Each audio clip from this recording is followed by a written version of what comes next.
तो हेलो दोस्तों, कैसे हैं आप सभी। आशा करता हूँ बहुत शानदार होंगे।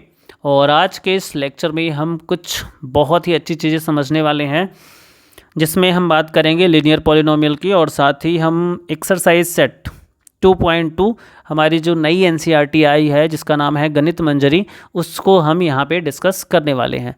तो वीडियो के आखिरी तक बने रहें। अगर आपने फर्स्ट पार्ट इसका नहीं देखा है तो आप जाके हमारे प्लेलिस्ट में इसका फर्स्ट पार्ट देख सकते हैं, उसके बाद आप सेकंड पार्ट को कंटिन्यू कर सकते हैं। तो चलिए हम बात करते हैं लीनियर पॉलिनोमियल। अब ये लीनियर पॉलिनोमियल होता क्या है? तो एक ऐसा पॉलिनोमियल जिसमें डिग्री ऑफ पॉलिनोमियल कितना हो, 1 हो, तो उसे क्या बोलते हैं हम? Linear polynomial. Degree of polynomial क्या होता है, ये डिस्कशन मैंने लास्ट वीडियो में किया था, तो आप वहाँ से जाके उस लेक्चर को देख सकते हैं, जिससे आपको पता चलेगा कि बेसिकली डिग्री ऑफ पॉलिनोमियल होता क्या है। ओके, तो चलिए देखते हैं। एक लीनियर पॉलिनोमियल यहाँ पे लिख लेते हैं। जैसे मान लो यहाँ पे है 2x + 9, तो ये हमारा क्या है? एक लीनियर पॉलिनोमियल है, जिसमें जो हमारा x है उसकी मैक्सिमम पावर कितनी है? 1 है। अगर वेरिएबल की मैक्सिमम पावर 1 है तो ऐसा पॉलिनोमियल्स क्या होता है? लीनियर पॉलिनोमियल होता है। जैसे मैं यहाँ पे लिख सकता हूँ 2y + 9, या सिर्फ अगर 2z भी लिख दूँ तो ये भी क्या है? हमारा लीनियर पॉलिनोमियल है। अगर मैं यहाँ पे लिख देता हूँ 2a + b, तो ये भी क्या है? एक लीनियर पॉलिनोमियल है। यहाँ पे लिख देता हूँ 2c + 4, तो ये भी क्या है? एक लीनियर पॉलिनोमियल है। तो ऐसे बहुत सारे लीनियर पॉलिनोमियल के एग्जाम्पल लिखे जा सकते हैं। तो आपको बस ये याद रखना है कि कोई भी पॉलिनोमियल जिसमें डिग्री ऑफ पॉलिनोमियल 1 है, तो ऐसा ही पॉलिनोमियल क्या होता है? Linear polynomial. अब डिग्री ऑफ पॉलिनोमियल क्या होता है? वेरिएबल की मैक्सिमम पावर को ही क्या बोलते हैं हम? Degree of polynomial. कोई भी पॉलिनोमियल में जो वेरिएबल है उसकी जो मैक्सिमम पावर है उसी क्या बोलते हैं हम? Degree of polynomial. तो यहाँ पे हर एक पॉलिनोमियल की जो डिग्री है वो कितनी है? 1। तो ऐसे पॉलिनोमियल क्या होंगे? Linear polynomial. आगे बढ़ते हैं। अब आपको बताना है find the value of linear polynomial. यहाँ पे देखो, ये है एक लीनियर पॉलिनोमियल। क्या है? 5x - 3। अब आपको बताना है अगर x की वैल्यू 0 हो, तो इसी में अगर x की वैल्यू कितनी हो जाए? 0 हो जाए। तो x की वैल्यू 0 यहाँ पे रख दो। तो जैसे ही आप 0 रखोगे तो उस कंडीशन में 5 और x की जगह 0 रखा, तो 5 × 0 - 3। तो ये तो पूरा 0 हो गया। 5 × 0 दैट इज़ 0, 0 - 3 विच इज़ -3। तो यहाँ से हमारा फर्स्ट आंसर आ गया। x अगर 0 रखोगे तो पॉलिनोमियल की जो वैल्यू आएगी वो कितनी आएगी? -3। सेकंड देखते हैं। यही एक पॉलिनोमियल है आपके पास 5x - 3। अब यहाँ पे x की वैल्यू कितनी रखनी है? -1। जैसे ही आप -1 यहाँ पे रख देते हो, तो अब आपके सामने क्या आता है? 5 और x की जगह हमें रखना है -1 यहाँ पे, और माइनस क्या करना है? 3। तो 5 को -1 से मल्टीप्लाई करना है। 5 -1 नहीं करना है, 5 को -1 से मल्टीप्लाई करना है। तो क्या हो जाएगा? -5 और यहाँ पे है -3। तो -5 and -3 will be -8। So -8 is the answer when you put the value of x as a -1। अगर थर्ड की बात करें हम, तो थर्ड हमारा क्या है? x की वैल्यू हमें क्या करनी है? 2 पुट करनी है। 5x - 3। अब यहाँ पे x की वैल्यू कितनी पुट करें? 2 पुट करें। तो जैसे ही आप x की जगह पे, इस x की जगह पे 2 पुट करो, तो 5 × 2 - 3। तो 5 को 2 से मल्टीप्लाई करोगे तो 10 आ जाएगा, और 10 को 3 से माइनस करेंगे तो क्या आ जाएगा? 7 आ जाएगा। तो यहाँ से x को जब 0 पुट करते हो तो आंसर कितना आता है? -3। x को जब -1 पुट करते हो तो आंसर कितना आता है? -8। और x की वैल्यू जब 2 पुट करते हैं तो आंसर कितना आता है? 7। सो आई होप कि ये क्वेश्चन आपको बहुत ही आसानी से समझ में आया होगा। ये क्वेश्चन बहुत ही आसान है। अगला क्वेश्चन देखो। अब यहाँ पे देखो, एक पॉलिनोमियल है। ये कैसा पॉलिनोमियल है? तो इस पॉलिनोमियल में डिग्री कितनी है? तो 2 है। वेरिएबल जो है s है और उसकी डिग्री कितनी है? 2 है। तो डिग्री ऑफ पॉलिनोमियल कितना है? 2 है। अब इसमें वैल्यू पुट करते हैं। ठीक है, तो पॉलिनोमियल लिख लो पहले। 7s² - 4s and +6। अगर हम वैल्यू पुट करें s की वैल्यू 0, तो जैसे ही s की वैल्यू 0 पुट करेंगे तो पहला टर्म भी 0 हो जाएगा, दूसरा टर्म भी 0 हो जाएगा, तीसरा टर्म कितना आ जाएगा? 6। तो यहाँ पे 6 क्या हो जाएगा, आंसर हो जाएगा। सेकंड में आप देखिए, सेकंड में अगर हम इसी पॉलिनोमियल में s की जगह क्या पुट करें, -3, तो आप देखो 7 करेंगे और s की जगह क्या करेंगे, -3 का स्क्वायर, प्लस माइनस करेंगे 4 और s की जगह -3 और उसके बाद क्या करेंगे, प्लस का 6। तो यहाँ से क्या आ जाएगा, देखो 7 और -3 का स्क्वायर कितना होता है, 9, -3 इंटू -3, माइनस माइनस प्लस, 3 3 ज़ा 9, माइनस माइनस क्या हो जाएगा, प्लस, -4 एंड -3, तो क्या हो जाएगा, प्लस का 12 एंड प्लस का 6। ये 7 को 9 से मल्टीप्लाई करेंगे तो आ जाएगा 63 एंड प्लस 12 एंड प्लस 6। तो यहाँ पे 63 और 12 प्लस 6 कितना हो जाता है, 18, और इसको ऐड करोगे तो आपके पास कितना आएगा, 81। सो 81 कब आएगा, जब s की वैल्यू -3 पुट कर रहे हैं। आखिरी वाला देखें, तीसरा, s की वैल्यू हमें कितनी पुट करनी है, 4। अब 4 पुट करके देखो आप, तो 7 हो गया, s की जगह 4 पुट करना है तो 4 का स्क्वायर कर दिया, माइनस किया 4 और s की जगह अगेन 4 पुट करना है और कांस्टेंट टर्म कितना है, 6। समझ में आ रही बात। तो यहाँ से 4 का स्क्वायर करेंगे कितना आ जाएगा, 16, और 16 को 7 से मल्टीप्लाई करेंगे तो 112, माइनस 4 4 ज़ा 16 एंड प्लस 6। ठीक है, तो यहाँ पे अगर हम इसको और इसको ऐड करें तो वो 112, यानी कि 112 में 6 ऐड करोगे तो कितना आ जाएगा, 118, माइनस क्या करना है, 16, तो यहाँ से कितना आ जाएगा, 102 इज़ द आंसर। तो ये कुछ आसान टाइप के क्वेश्चन हैं। आई होप कि ये सारे क्वेश्चन आपको क्लियर हो गए होंगे। आगे बढ़ते हैं और अगला क्वेश्चन देखते हैं। अब ये थोड़ा सा आपको वर्ड प्रॉब्लम है, इसको आप देखें और ट्राई करें। देखो यहाँ पे क्या है, the present age of Salil's mother is 3 times Salil's present age. Okay, तो जो उसकी माँ है, सलील्स की माँ है, उसकी एज सलील की एज से कितनी है, 3 टाइम्स है। तो आप ऐसे कंसिडर कर लो, लेट द प्रेजेंट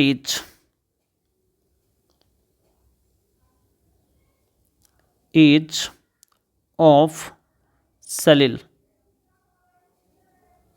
तो कितना हो जाएगा, प्रेजेंट एज के बाद बात करें तो कितनी हो गई, x ईयर्स आपने कंसीडर कर लिया। तो उसके मदर की एज कितनी हो जाएगी, एज कितनी हो जाएगी, तो मदर की एज कितनी है, 3 टाइम्स है। तो देखो सलील की अगर x है और मदर्स की अगर क्वेश्चन में बोला है कि सलील की एज का 3 टाइम्स है, तो उसकी जो मम्मी है उसका एज कितना हो जाएगा, 3x ईयर। ठीक है, अब क्वेश्चन में क्या बोला है, 5 year, after 5 year their ages will add up to 70 year. अगर 5 साल बाद देखें तो इनके एज को ऐड करें तो कितना आना चाहिए, 70 ईयर्स आना चाहिए। तो सलील की बात करें तो जो सलील है 5 साल के बाद कितने साल का हो जाएगा, तो x + 5। अगर आप समझो आज अगर आप 5 साल के हो तो 5 साल बाद कितने हो जाओगे, 10 साल के। कैसे आया, 5 + 5 किया। जैसे आपकी मम्मा अभी 20 ईयर्स की है या 30 ईयर्स की है, तो अगर 5 ईयर्स लेटर की बात करेंगे तो जो भी एज प्रेजेंट एज है उसमें 5 ऐड कर लेंगे तो 5 ईयर लेटर आ जाएगा, 5 साल के बाद की एज आ जाएगी। तो मदर की बात करें तो मदर की एज कितनी हो जाएगी, मदर की अभी कितनी है, 3x है। 3x में क्या करना है, 5 ऐड करना है। अब क्वेश्चन क्या कहता है, देखो क्वेश्चन ये कहता है कि अगर दोनों की एज को आप ऐड कर दो 5 साल के बाद तो उसका ऐड कितना आता है, 70 ईयर्स। तो अगर हम इसको ऐड करें x + 5, ये तो हो गई सलील की, और उसकी मम्मी कितनी है, 3x + 5। इन दोनों को ऐड करो तो कितना होना चाहिए, 70 ईयर होना चाहिए। अब इसको ऐड करो, ये x है, x है बेसिकली 1x है, 1x में 3x ऐड हुआ तो कितना हो गया, 4x। ठीक है, और 5 में ये 5 ऐड हुआ तो कितना हो गया, 10। वो कितना होना चाहिए, 70। तो यहाँ से 4x की बात करें तो ये 70 है, ये 10 इधर जाएगा तो माइनस का 10 हो जाएगा। अगर 70 में अब 10 माइनस करोगे तो 60 आ जाएगा। यहाँ से अगर हम देखें तो 4x कितना है, 60। तो x की वैल्यू कितनी आ जाएगी, x के साथ 4 मल्टीप्लाई में है तो उधर जाएगा तो डिवाइड हो जाएगा। तो 60 डिवाइड बाई कितना हो जाएगा, 4 डिवाइड करोगे तो आपके पास कितना आ जाएगा, 15। तो यहाँ पे जो x की वैल्यू आई है वो कितनी आई है 15।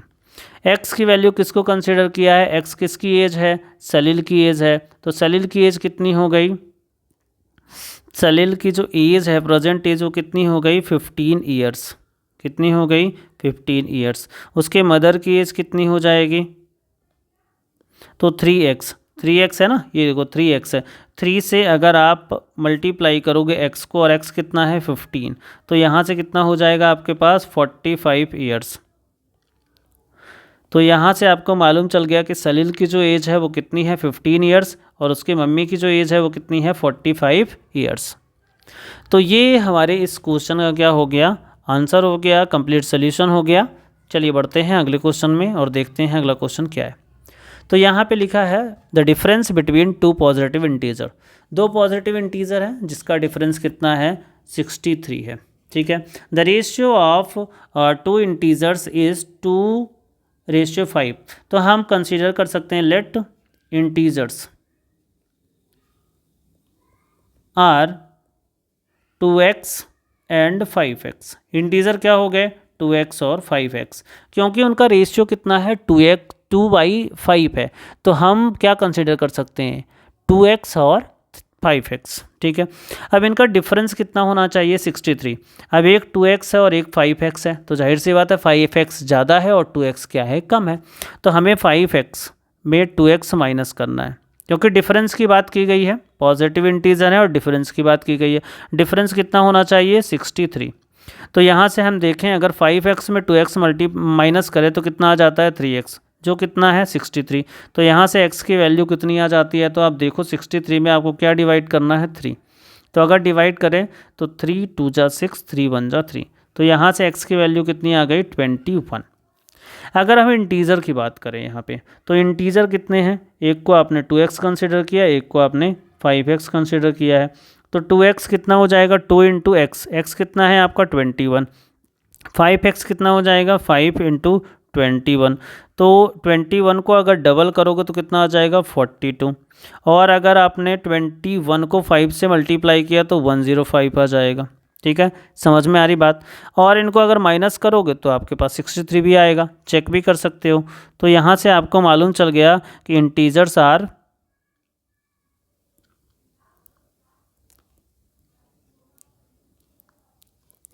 (42 एंड 105), इट मीन्स 105। तो ये क्या हो गए आपके इंटीजर्स हो गए। क्वेश्चन बहुत आसान है, बस आपको थोड़ी सी अंडरस्टैंडिंग रखनी है और इस लेक्चर को कंप्लीट देखना है। Ruby has 3 times as many 2 rupees coins as she has 5 rupees coin। यानी कि जो 5 वाले सिक्के हैं उसका 3 times है 2 वाले सिक्के। यानी कि अगर 5 के 2 सिक्के हैं तो 2 रुपए वाले कितने सिक्के होंगे 3 times होंगे, तो यानी कि 6 सिक्के होंगे। तो आपने कंसिडर कर दिया कि let number of 5 rupee coins are कितने हो गए 5 रुपीज़ कॉइन्स एक्स आपने ले लिया। तो 2 रुपीज़ के कॉइन्स कितने हो जाएंगे, आपको मालूम है 2 रुपीज़ के जो कॉइन्स हैं वो कितने हो जाएंगे। तो 2 रुपीज़ के कॉइन्स कितने हैं 3 times हैं। कितने, अगर 5 रुपीज़ के x है तो 2 रुपीज़ के कितने हो जाएंगे 3x हो जाएंगे, क्योंकि 3 times है। ठीक है, 2 रुपये के जो सिक्के हैं वो 5 रुपये के जो सिक्के हैं उसके क्या है 3 गुना है, 3 times है। ठीक है, इतनी बातें तो आपको क्लियर हो गई। If she has a total 88 rupees, तो अगर 5 रुपये का एक कॉइन आपके पास है तो 5 इंटू 1 करते हो तो 5 रुपये आ जाता है। अगर 2 कॉइन है तो 5 इंटू 2 करोगे तो 10 रुपये आ जाएगा। अगर 3 कॉइन है तो 5 इंटू 3 करोगे तो 15 रुपये आ जाएगा। तो अगर आपके पास x कॉइन है तो आपको क्या करना पड़ेगा 5 को x से मल्टीप्लाई करना पड़ेगा, तभी तो आपके पास रुपये आएंगे। ठीक है, ऐसे ही 2 रुपये वाले 3x कॉइन है तो 2 को भी आप किससे मल्टीप्लाई करोगे 3x से मल्टीप्लाई करोगे, तभी तो आपको पास क्या मिलेंगे, रुपीज़ मिलेंगे। नंबर ऑफ़ कॉइन्स को रुपीज़ से मल्टीप्लाई करोगे तो टोटल अमाउंट मिलेगा ना। और ये कितना है आपके पास, 88 है। यहाँ से देखें तो 5x प्लस 2 और 3 को मल्टीप्लाई करो, 3 2 जा कितना हो गया 6x, ये कितना होगा 88। तो यहाँ से 6 और 5 को अगर ऐड करोगे आप तो कितना हो जाएगा 11x, जो कि कितना होना चाहिए 88। तो यहाँ से x की जो वैल्यू आएगी आपके पास कितनी आ जाएगी 88 डिवाइड बाई 11। 11 का टेबल अगर 8 टाइम्स पढ़ोगे आप तो कितना मिल जाएगा 88। तो यहाँ से जो x की वैल्यू आ गई है वो कितनी आ गई है 8। तो यहाँ पे 5 रुपए के जो कॉइन्स है वो कितने कंसिडर किए थे आपने, x रुपीज़। तो 5 रुपीज़ कॉइन्स कितने हो गए, कॉइन्स कितने हो गए, तो कितने हो गए 8 कॉइन्स। 8 कॉइन्स है, 5 रुपीज़ के कॉइन कितने हैं, तो 8 कॉइन्स हैं। अगर 2 रुपीज़ की बात करें, 2 रुपीज़ के कितने कॉइन हैं, 2 रुपीज़ के कितने कॉइन हैं, 2 रुपीज़ कॉइन्स कितने हैं, तो आपको क्या करना है 3 इंटू एक्स करना है। तो 3 और x कितना है आपके पास 8 है, तो 3 इंटू क्या करोगे 8 करोगे तो आपके पास कितना आ जाएगा 24 कॉइन्स। तो यहाँ से 2 रुपीज़ के कॉइन्स कितने हैं 24 और 5 रुपीज़ के कॉइन्स कितने हैं 8। चाहो तो आप इसको मल्टीप्लाई करके चेक भी कर सकते हो। ओके, सो आई होप ये क्वेश्चन भी आपको क्लियर हुआ होगा। बढ़ते हैं अपने अगले क्वेश्चन की तरफ। भाई एक फार्मर साहब हैं, उन्होंने कट किया है, ठीक है, जो फेंस है उसको 2 पीस में कट किया है, ठीक है भाई। उन्होंने बोला है कि longer piece is 4 times as long as the shorter piece. तो जो लॉन्गर पीस है वो शॉर्टर पीस का कितना है 4 टाइम्स लंबा है, ठीक है। तो यहाँ से अगर हम शॉर्टर पीस को कंसीडर करें, लेट शॉर्टर पीस कितना है x है, ठीक है। तो लॉन्गर पीस कितना हो जाएगा बताइए भाई, बताइए लॉन्गर पीस कितना हो जाएगा, लॉन्गर पीस कितना हो जाएगा, तो ये हो जाएगा आपका 3x। 3x है, अरे 4x है भाई, 3x नहीं लिखना है, कितना है 4x है। और ये क्या है फीट में है तो आपको फीट भी लिख लेना है, ठीक है। अब बोल रहा है दोनों को अगर ऐड कर दो तो कितना होना चाहिए 300 फीट। दोनों को ऐड करोगे तो कितना होना चाहिए, शॉर्टर और लॉन्गर दोनों को ऐड करोगे तो कितना होना चाहिए आपका 300 फीट। तो यहाँ से आपको x प्लस अगर 4x करोगे तो आपके पास कितना आना चाहिए 300। तो x का मतलब होता है 1x, और 4 में 1 ऐड किया तो आपके पास 5x आ गया। 5x की वैल्यू कितनी है 300। तो यहाँ से x की वैल्यू जो आपके पास निकल के आएगी वो कितनी हो जाएगी 300 डिवाइड बाई 5। अगर 5 से डिवाइड करो तो 6 टाइम में 30 और ये 0। तो यहाँ से x की वैल्यू कितनी आ गई 60 आ गई। यानी कि छोटा वाला जो हिस्सा है शॉर्टर पीस है, शॉर्टर पीस वो कितना है आपका x फीट है, तो x कितना है आपका 60 फीट आ जाएगा। और लॉन्गर पीस की बात करें तो लॉन्गर पीस कितना है आपका, तो देखो यहाँ पे लॉन्गर पीस कितना है 4x है, समझ में आ रही बात। तो 4 इंटू कितना हो जाएगा 60, मल्टीप्लाई करोगे तो कितना आ जाएगा 240 फीट। दोनों को ऐड करोगे तो आपको कितना मिल जाएगा 300 फीट। समझ में आ रही बात। तो इतनी बातें आई थिंक क्लियर हो गई हैं, ठीक है। अगला क्वेश्चन देखें, if the length of rectangle is 3 times more than twice its width and perimeter is 24 centimetre. तो सबसे पहले लेट कंसीडर करो कि विड्थ कितनी है, तो विड्थ कितनी है आपकी, विड्थ कितनी है तो आपने x कंसीडर कर लिया और सेंटीमीटर की बात कही गई है। तो ये लेंथ कितनी हो जाएगी आप बताओ मुझे। तो लेंथ क्या बोला है कि लेंथ क्या है 3 मोर है, 3 more than twice of width.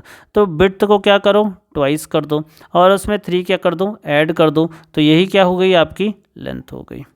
इतनी बातें क्लियर है। इस क्वेश्चन में बस इतना ही है खास। अब पेरीमीटर जो होता है रेक्टेंगल का, पेरीमीटर ऑफ रेक्टेंगल आप बताओ मुझे क्या होता है, पेरीमीटर ऑफ रेक्टेंगल कैसे, क्योंकि रेक्टेंगल है ना, ठीक है। तो पेरीमीटर ऑफ रेक्टेंगल की बात करें तो कितना होता है, तो ये हो जाता है 2 इंटू लेंथ प्लस ब्रेड्थ। अब बात करें पेरीमीटर की, तो 2 करो, लेंथ कितना है आपके पास x, और विड्थ कितनी है 2x + 3, और पेरीमीटर गिवन कितना है क्वेश्चन, ये आपने पेरीमीटर निकाल लिया। क्वेश्चन में कितनी गिवन है 24, तो इसको 24 से इक्वेट कर दो, तो ये 2 इधर आएगा, तो x और x ऐड होके x और 2x ऐड होके कितना हो जाएगा, x को 1x लिख लो, तो 2x + 1x कितना हो गया 3x, और +3, ये 2 है इधर गया तो डिवाइड हो गया, तो 24 डिवाइड बाई 2 कितना हो जाएगा आपका 12 हो जाएगा। तो यहाँ से आपका जो 3x है कितना आ जाएगी, इस 12 को, इस 3 को उधर ले जाओगे तो 12 - 3 हो जाएगा। तो यहाँ से आपको ये पता चल गया कि जो 3x की वैल्यू है वो कितनी है 9 है। 12 में 3 माइनस करोगे तो x की वैल्यू कितनी आ जाएगी 9/3, तो 3 से इसको कट करोगे तो कितना आ जाएगा 3।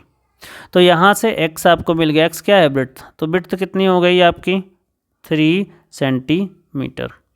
अगर हम लेंथ की बात करें तो लेंथ कितना है 2x + 3 है, 2 और x कितना है 3 और प्लस कितना 3, तो यहाँ से 3 और 2 को मल्टीप्लाई करोगे 6 आएगा, और +3 करोगे तो यहाँ से 9 सेंटीमीटर, ये क्या हो गई इसकी लेंथ हो गई। ठीक है, सो आई होप कि ये लेक्चर आपको समझ में आया होगा। ओके, तो ऐसे ही लेक्चर को अगर आपको देखना है, कंटिन्यूस देखना है, तो आपको चैनल को करना पड़ेगा सब्सक्राइब और बेल बटन को दबाना पड़ेगा।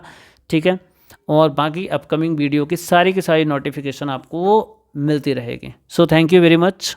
कैसा लगा ये लेक्चर कमेंट के माध्यम से ज़रूर बताएं।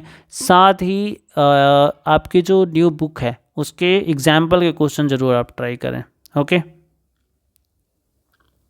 एग्जाम्पल के क्वेश्चन आप ट्राई करेंगे। So thank you very much. मिलते हैं अपने नेक्स्ट वीडियो में, तब तक आप पढ़ाई करते रहिए और टाइम वेस्ट नहीं करना है, मैथ्स को समझना है, रटना नहीं है।